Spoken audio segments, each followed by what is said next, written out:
Well, got at a fall camp in a really good position. Still got a lot of work to do and improvement to do, but we're light years ahead of where we were when we ended the spring, and just how these guys were prepared for fall camp. Our ability to practice at a high energy and high intensity level for the duration of fall camp. Really pleased with that, and a lot of credit sometimes is given to people that really matter. Again, Coach Schmidt and his staff did a wonderful job. Our nutrition, Brooke Helms and their staff did a wonderful job. Relentless. I mean, they show up an hour and a half before everybody gets here and stay an hour and a half later.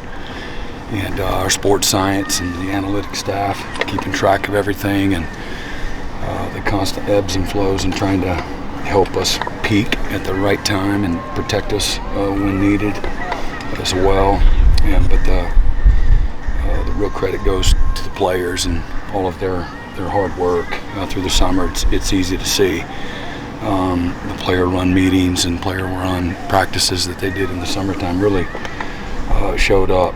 Obviously, when we ended the spring, we had several more guys that had either just gotten here. 38 guys, I think, had just gotten here in January, and they got another summer and then fall camp, and so you saw a vast amount of improvement, confidence come from the additional meeting time and reps and walkthroughs and all the strain from practice. And then you had roughly 15 guys that showed up in June that were, again, have an opportunity to have a major role here moving forward. And so to see that progress, but the player run practices and meetings that they did really showed up. So again, that's really who deserves a tremendous amount of credit. And as we begin our season, really excited about where we're at right now, and wherever we're at again today will be next Friday it'll be a starting point for us against Temple. And but you really have seen exponential growth and improvement with guys on the offensive side, where there was, again, a few more guys that either are first time here that we're counting on, or again, you look at a guy like a Jackson Arnold that's just a freshman coming off his freshman year and started one college game, and so, or Mike Hawkins, that he just got here in January. So all the different tight end group, again, that has transformed. A bunch of new guys, really unfamiliar faces, and that's really exciting to see that group evolve and improve. And or maybe it's Sam Franklin or Taylor Tatum, guys that haven't been here long, and see those guys along with, again, Gavin Sawchuk and Javante Barnes and the things that they've been able to do, or Xavier Robinson and Caleb Hicks. Again, those are guys that enrolled in January, and so to see where they're at today, I thought it was important for me to, acknowledge that, and know that, again, there's still tremendous, growth and improvement. But what I love about this group, they knew every day we showed up to this facility, something's on the line, something's at stake, and we've got a lot of talented guys. As we know, talent and reputation don't win for you. The work does. But this is a group of guys that were willing to work and put the time in, and they wanted to be challenged, and so it makes it a lot of fun when you get guys with a willingness to do the hard stuff, relentlessly. And so feel great about the depth of our leadership on this team. I've been talking about that, and we got just a tremendous amount of guys that really care. And there's been several guys that didn't get here until this last semester, but they're just natural leaders, and they bring out the best in everybody, and they have a professionalism about them that knows how to show up. But now the next challenge, after kind of navigate the next week or so, will be to doesn't matter what you do in practice if you don't do it in a game, and that'll be the next real litmus test. And but this week we had a really light day yesterday, a vested practice, and today we were in uppers, just a 15-period practice, and we'll amp it up to 17 periods tomorrow, and then Thursday we'll do a mock game and short, brief walkthroughs on Friday morning, and then give them the rest of Friday and Saturday off, and then Sunday for us is like a game week Monday. So we'll get onto that schedule moving forward, and working still on ourselves quite a bit. A lot of good on good work still, a little bit of individual and team scout work, just things that we need to improve and get better. Thinking in game and long ball in many ways with how we're still structured, and a little bit of opponent prep, but we'll really get into that tomorrow, into tempo and but at the end of the day, it's not really about, there's a new DNA that you got to learn. That's going to be a challenge of this team. We're going to a new league. All the league members got to learn about two teams. We got to learn about, you got 11 teams. I'm not a soapbox. It's the reality. You don't know the DNA of 11 of those teams. So that's been a challenge. It's been a lot of fun to put in a lot of work to try to get ready. But until you actually play people and understand the league and how you play, you got to kind of go through that. I know I talked about that several weeks ago, but that's what's sitting in front of this team. And love where we're at in the kicking game right now. We still have a battle there with our place kickers. That'll go through the end of this week, and we'll make a decision, and really feel like we would need both guys potentially this season. And Zach's got a really big leg,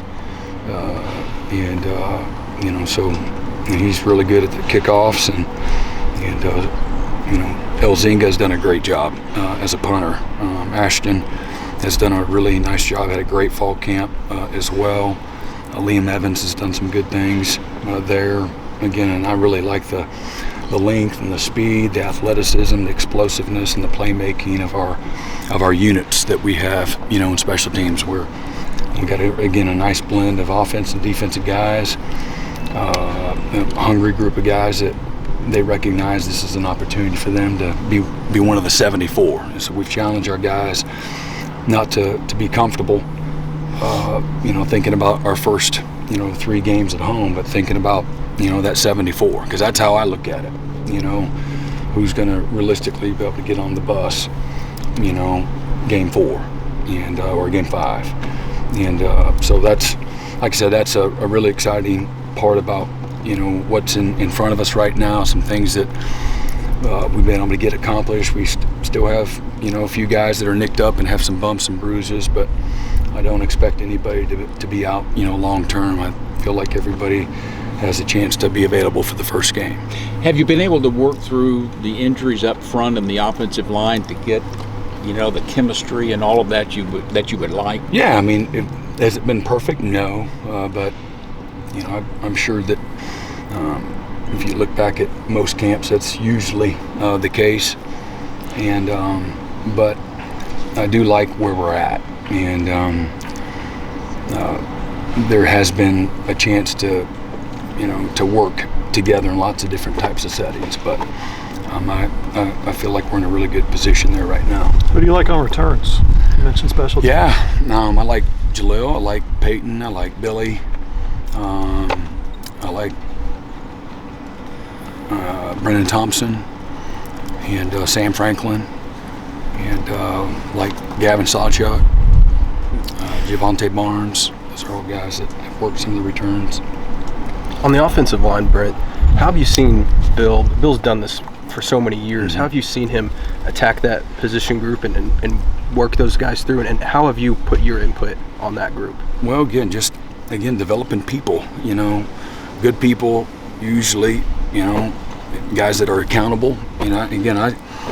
My challenge to the guys, and part of our responsibility as coaches, is we have really talented guys and some more so than others. But when you have talented guys that their talent, aligns with their accountability, and then their availability, then you have a chance to be a really good player. And so we've got really good guys. We do have guys that started, a lot of games up front. We have a few young guys as well that I've, again, loved their willingness to strain and improve and get better.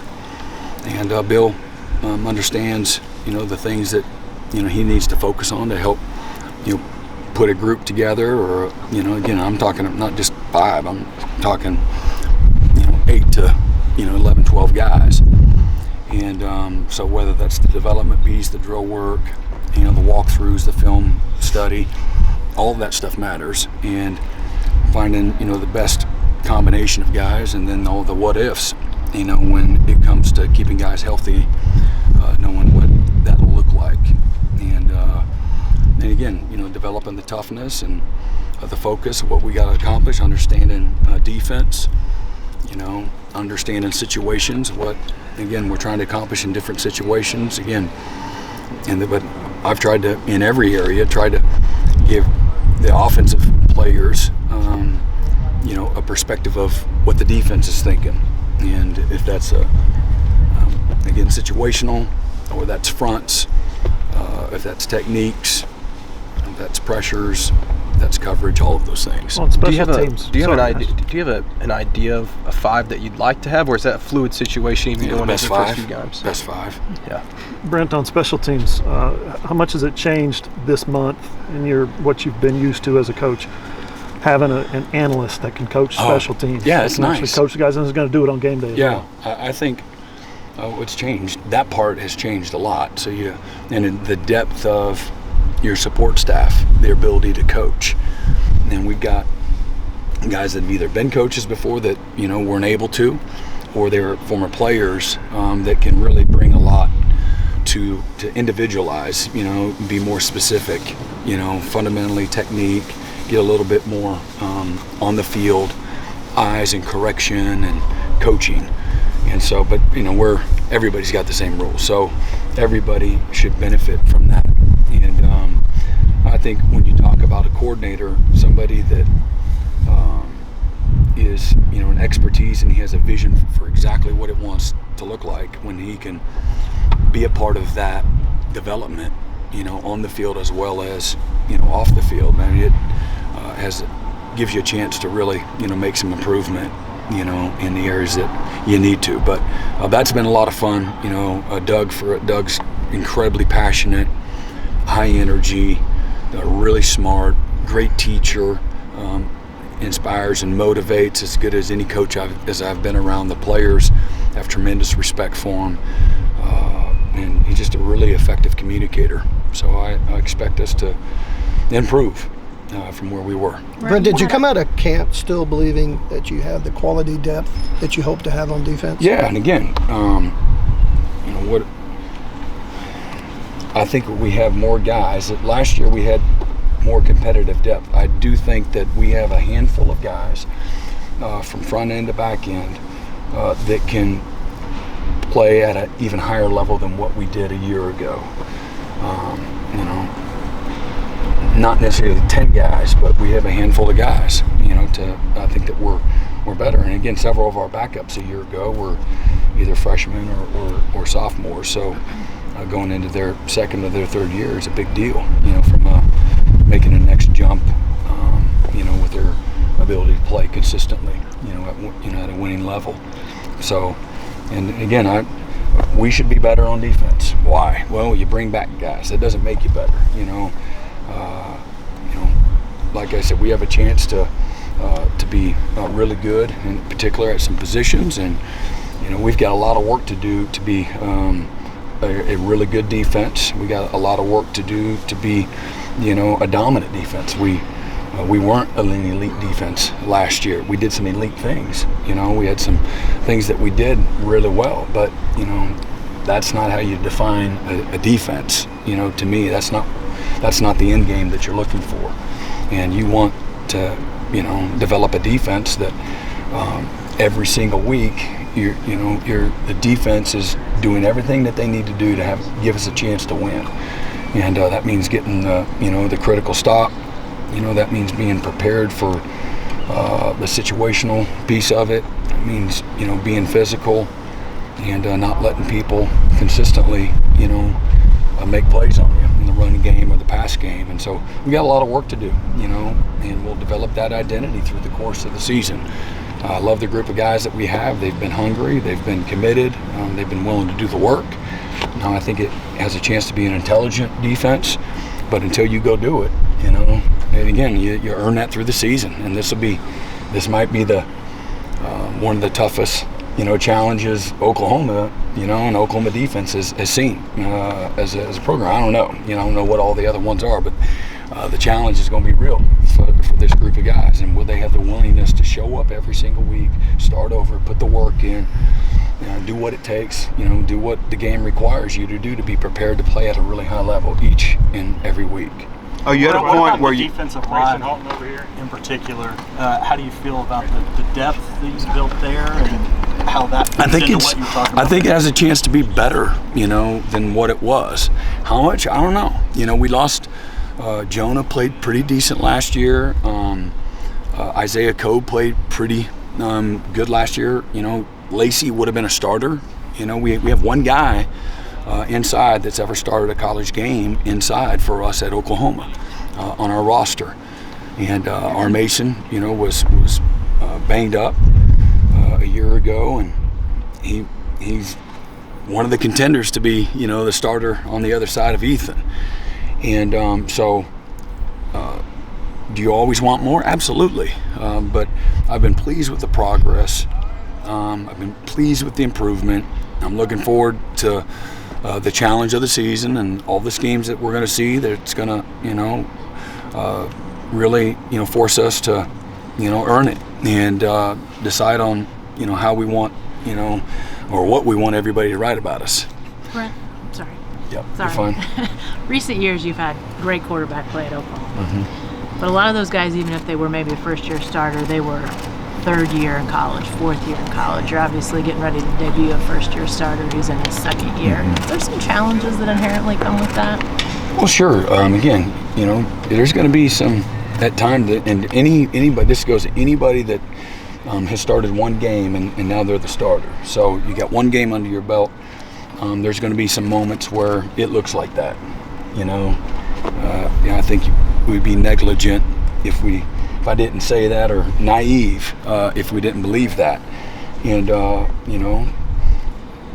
and those lows can't be disastrous. And but everybody else plays a part into that as well. And what we ask people to do is important. That we find out what they can do, which we've been working on for the last several months, and then lean on that. And but again, I bet on people. Jackson's incredibly talented. I love the improvement. Even Mike Hawkins, where he's at right now, he has really flashed, and then he's had some moments. It looks like a guy that just got out of high school too. And Jackson has made improvement in every area since his first college start. Which again, he threw it for 350 yards, and we had over 500 yards of offense, and we have a chance to go up 34-13, and makes a great play, catches it. Our guy catches it underneath and starts running, and they pop the ball out and they run it back, and we have a chance to win 11 games. What's the the narrative? If we're able to overcome some adversity, which we nearly did, which is it almost would have been the unthinkable to win a game and turn the ball over against a top 15 team that had won 6 in a row, that had been beaten 3 ranked teams out of those 6 straight wins. One of the hottest teams in college football that didn't lose everybody and lose anybody in the portal. And so, I understand the narrative, but I live in reality. And the reality is, again, we didn't win the game, but at the same time, we had a coordinator left, or a starting quarterback left, several starters left, and that affects you to some degree, and you got a couple weeks to get ready. So that's our perspective. And so my excitement comes from what I've seen. Not only there in that moment, but even obviously since then. And so again, I'm excited to watch these guys go out and play. Coaches, everybody get off the field and get in the game week and put together a really good game plan and watch these guys take it to the field and go execute. And there's going to be several things that go our way, and there's going to be several things that don't. And you guys get it right about all of it. And we got to, identify the things we got to get better at. And by the end of the year, we should be a really improved football team. That's the goal. That's the vision. And if we're doing things the right way, if things go our way, and that means keeping guys healthy, all those types of things. And our guys stay hungry and committed and driven, and we got to motivate them and hold them accountable to do that. I love, where, I think Jackson can take this football team. Which is a bigger deal for you right now? You've been going at this for a while. I'll help him here, Mike, for a minute. Are you at the point you want to see these guys in live action, but you still got some stuff you need to work on? Yeah, it's both, and it's always that way. I would take one more walkthrough,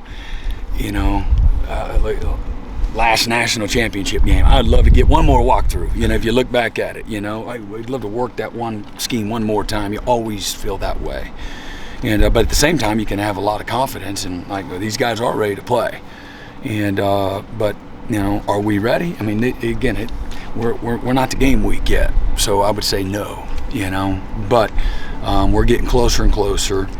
And again, the season will present all kinds of different challenges along the way, and it's really not about who we play. It's about our standards, our preparation, our mindset, our physicality, our effort, our willingness to stay humble and hungry and driven and committed, and as a football team, regardless of what the scoreboard says, this is be a season of improving, from week 1, all the way through week 12. How's Andrell doing? He's doing good. Yeah, he looked great today. Is he going to give her the brace? I don't know. He won't be required to either wear it or get rid of it. That'll be up to him. And but we're obviously trying to be, careful with him. But he doesn't have any limits, right now. Deshaun back communication at practice. Huh? Deshaun back at practice. Yep. How's that helmet communication